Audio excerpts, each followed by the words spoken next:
The buzz in my pocket was a constant companion, a comforting thrum against my thigh.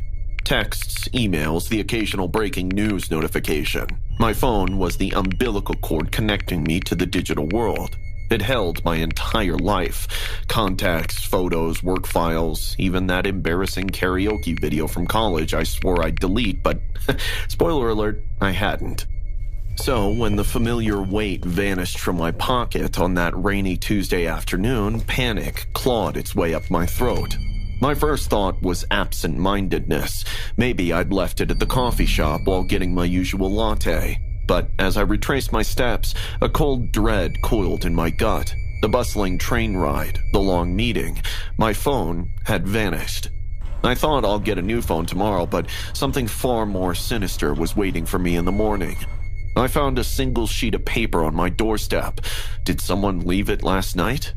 As I gave it a read, I got chills down my spine. Inside it, only 2 lines resided. The first one was a familiar phrase that I once casually mentioned to a friend in a conversation the day before I lost my phone. Salmon teriyaki for lunch, extra seaweed.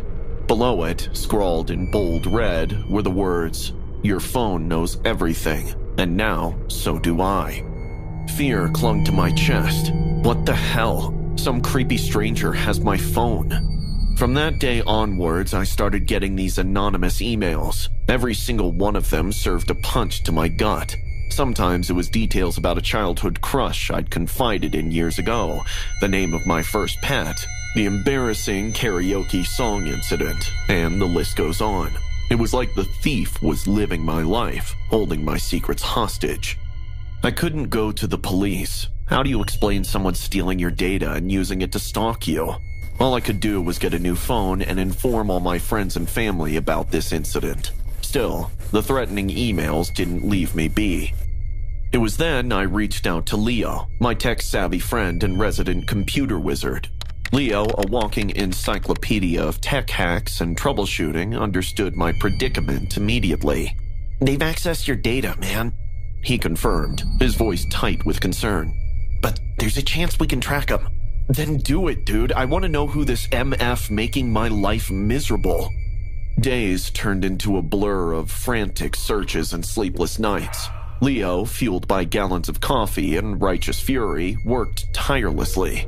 He used a combination of forensic software and what he called ethical social engineering to trace the digital footprints of the stolen data. Finally, after what felt like an eternity, he found a lead. A ping from a dilapidated apartment building located on the outskirts. The building reeked of neglect, the air thick with a sense of despair and loneliness. Leo's tracking device showed us that whoever had my phone was living in the last apartment on the second floor of this building. With a pounding heart, we stopped right outside the specific apartment and knocked on the door. A few minutes later, a gaunt man answered the door, his eyes wide and bloodshot. Before he could speak, I blurted, "That's my phone! You stole it!" Surprise flickered across his face, quickly replaced by a sneer. "Don't be ridiculous," he scoffed. I don't know you. Get lost." The man then tried to slam the door on our face, but Leo put his foot between the gap and stopped him. "We know what you've been doing. We have the proof." A flicker of fear turned the man pale. He lunged for the door, but Leo was faster. He shoved his shoulder against it, the momentum sending them both stumbling into the dimly lit apartment. A struggle ensued, a tangle of limbs and adrenaline. I lunged for a heavy book lying on a nearby table and smacked the man on the head, almost giving him a concussion. He finally gave up. When the sirens of cop cars wailed in the distance, a wave of exhaustion washed over me. We found out that the man's name was Arthur. He had a perfect life, a wife, and a young son. His wife got addicted to social media and neglected their young son. One day, the little boy, captivated by a flashing light, had wandered into the house's main circuit box and met a tragic end. The grief drove his wife to madness, and she left the house in the middle of the night. Arthur hasn't seen her since. Arthur, lost and broken, developed a twisted vendetta against the very technology that had stolen his family. He began stealing phones, immersing himself in the digital lives of his victims, hoping to terrify them into disconnecting, into cherishing the real world instead of the curated one on the screens. After the cops took Arthur away, I retrieved my phone, but the echo of, "Your phone knows everything," hung heavy in the air. I checked into the small motel in Kansas, exhausted from my work trip. The neon sign outside flickered, casting an eerie glow over the parking lot. Room 23 was nothing special. A bed, a nightstand, a worn-out chair, and a Bible in the drawer. I tossed my bag on the bed and headed to the bathroom to splash some water on my face. That's when I saw it, a mobile phone lying on the sink. It looked like it had been there for a while, a bit dusty but otherwise in good condition. I couldn't resist my curiosity and plugged it into my charger while I took a dump. When I picked it up again, the screen lit up, and to my surprise, it was unlocked. This is weird. Who leaves their phone behind like this? I started flipping through the photos straight away. A beautiful girl with long dark hair appeared in every picture, always wearing a golden cross necklace. She was smiling in most of them, but something seemed off. The backgrounds were often blurred, and there was a strange shadowy figure in the corners of some images. It was getting weird, but it jumped to unsettling in the last picture, in which she held her tongue out and was almost licking a dead cat, which she held in her hands. There was a strange symbol drawn with blood on the wall behind her, probably a satanic ritual. That is when suddenly, a woman's scream pierced the silence, making me jump. The phone screen glitched as well. My heart pounded as I looked around, but there was no one else there. What the hell was that? I shook off the unease and turned to the phone, but it wouldn't start. And automatically, the bathtub tap turned on. But as I approached to close it, I felt like I saw a shadow move in the corner. I didn't think much of it, splashed some water on my face and returned to the room. About an hour later, I was tucked into bed, had my laptop on, and was working on a presentation. When I looked up, and what I saw made my heart skip a few beats. There, in the middle of the small motel room, I saw a shadow standing and watching me. I froze, couldn't even scream, but the shadow just turned and started walking towards the bathroom. I don't know why, but I followed, heart in my throat, and after it disappeared behind the door, I pushed it open. But nothing. The bathroom was empty. Okay, what did they mix in the water?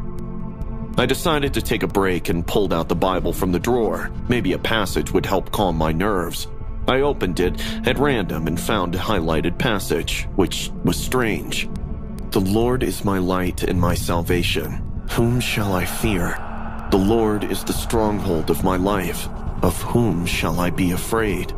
As soon as I read, the room began to tremble. A woman's scream echoed in the room. I dropped the Bible and ran to the bathroom, knowing the source of the screams was there. This time, the sight made my blood run cold. The same girl from the phone was levitating above the bathtub, her face twisted. The golden cross was around her neck, glowing ominously. Blood poured from her mouth as she screamed, filling the tub below. I stood frozen, unable to move or look away. She plunged into the blood-filled tub and everything went black.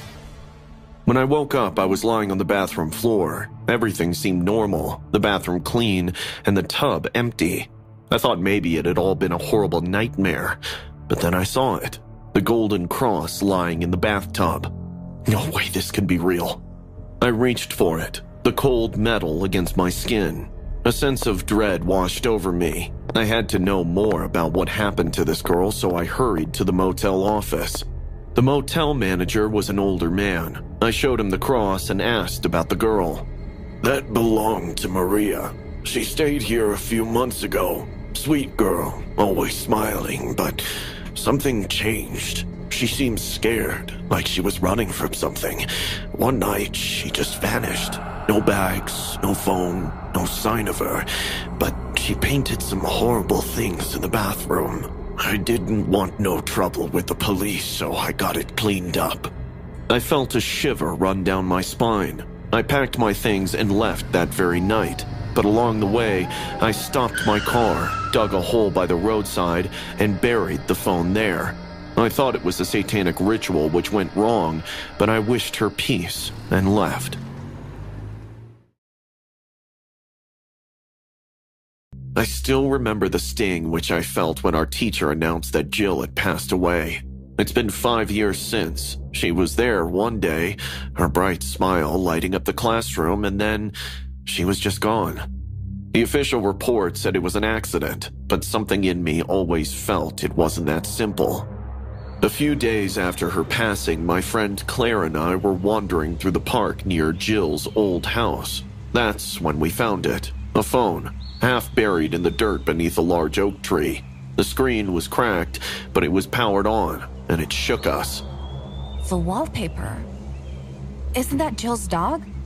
I think this is Jill's phone. We sat on a bench and went through it. We found videos that were dated the night Jill died. My hands trembled as I pressed play. The first video was shaky, showing Jill in her room. She looked scared, whispering frantically.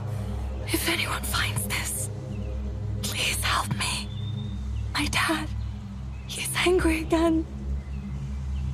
The next video showed something more disturbing. Jill's father, Mr. Hart, stormed into her room, shouting incoherently. He grabbed her arm and she struggled, pleading with him to stop. The look in his eyes was terrifying, pure rage. We have to show this to someone. The final video ended abruptly, Jill screaming as the phone hit the ground. My heart raced, a mix of fear and anger bubbling up inside me. Foolishly, we decided to confront Mr. Hart, hoping to get answers. We reached her house. The place seemed more like a haunted mansion than a home. I knocked on the door and Mr. Hart answered, his eyes cold and calculating. Ah, Bill and... it's Claire, isn't it? Donna's daughter? Yes, Mr. Hart. We, wanted to pay our condolences. He just nodded his head. We also found something. I think it's Jill's phone. His face twisted in anger. He lunged at me, snatching the phone from my hand. We know what you did. I have backups of the things that were in her phone. He grew pale. You have a day to come out with the truth. Tomorrow, we go to the police. You kids have no idea what you're meddling with. Get out before you regret it. Claire and I ran, fear pushing us forward. We knew we needed to be cautious, so we shared our live location with each other, just in case. That night, I couldn't sleep. My mind kept replaying the videos, Jill's terrified face haunting me. The next day, I was walking home from school when a van pulled up beside me. Before I could react, Mr. Hart jumped out, grabbed me, and shoved me inside. He put a cloth over my face, and then I blacked out. When I opened my eyes, I was tied in the middle of a dense forest. You should have stayed out of this, boy. He tied me to a tree, pulling out a knife. I struggled, but the ropes were too tight. You don't have to do this. It's the only way. The curse, it needs blood. The shaman said it would lift if I sacrificed the blood of a virgin. But as it turns out, Jill was probably impure. You've always been a shy kid. I bet your blood would lift me from this financial depression. What? Have you gone mad? There are wolves in the world, and you gotta protect yourself. You killed your own daughter because some shaman said so? Don't speak ill of him. He speaks to the wolves. Don't make this worse, Mr. Hart. Don't do this, please. But he moved ahead with his knife, uttering to himself. Strike to the heart, 2 twists. The birdies will larp, crush misfortunes and mists. He approached closer while I begged and screamed at the top of my voice for help. But who would even know of my presence in the middle of nowhere? He touched the cold blade to my neck and just stared at it like a madman, looking at where to cut. I closed my eyes and yelled for one last time. But just as he raised the knife, bang, bang, 2 shots were fired. One hitting the tree close to my head and the other hitting him in the leg. He went down instantly, and to my relief, I saw policemen emerge from the woods with urgency, followed by Claire and her and my parents. I broke down immediately and cried, while the police rushed to untie me and arrest Mr. Hart. This was our plan all along: bait Mr. Hart. I became the victim. Claire had seen my location stop moving and called her parents, who alerted the authorities. He was taken away. Later, during interrogation, he confessed everything. He believed his family was cursed, unable to achieve financial freedom. A shaman convinced him that a blood sacrifice of a virgin was the only way to break the curse. He never liked Jill since she was a stepdaughter, and while her mother was away to Africa working as a missionary, he drowned her in the bathtub and faked it as an accident. We never know how many sick people are walking among us. 5 years on, I still think about that day sometimes, wishing peace unto Jill's spirit.